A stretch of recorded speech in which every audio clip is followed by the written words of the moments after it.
Now, for me, the most important question in life is not what the world is made of. And in fact, I would say that's a relatively new preoccupation of humankind.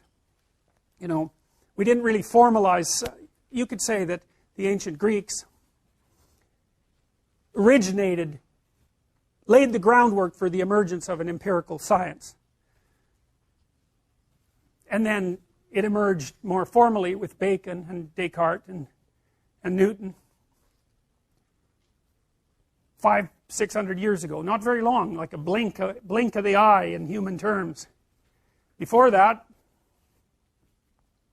people were engineers, they could build things and so forth, but they didn't know how to, they weren't scientists. They didn't really conceptualize the world as an objective place.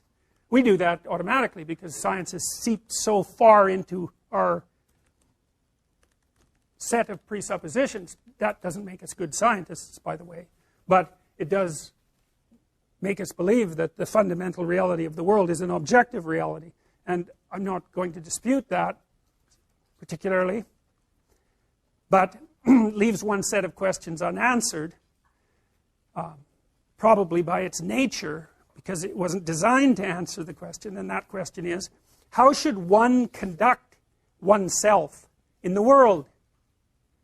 And that's an important thing, since you're alive, and hypothetically you'd rather stay alive, and while you're alive you probably don't want to suffer any more than you have to, and no more stupidly than you have to, and it might also be good if some of the things that you wanted actually happened, and so, you know, you're motivated to know how to act, and people are always telling each other how to act. We're sending each other information all the time about how to act. We do that with the expressions on our face, and of course when we talk to people we always look at their face, and that's because their face tells you what they're up to.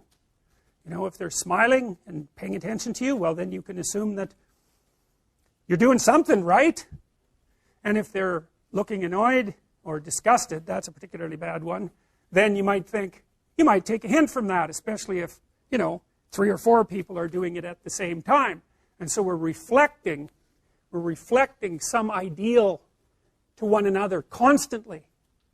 And the more attentive you are, the more likely you are to act in accordance with that ideal, and the more likely you are to move towards it. You may not even know what the ideal is in an articulated sense. In fact, you probably don't. You know, you could come up with well, you know, a good person is nice and friendly and, you know, cooperative, and yeah, you know, that's all just cliche.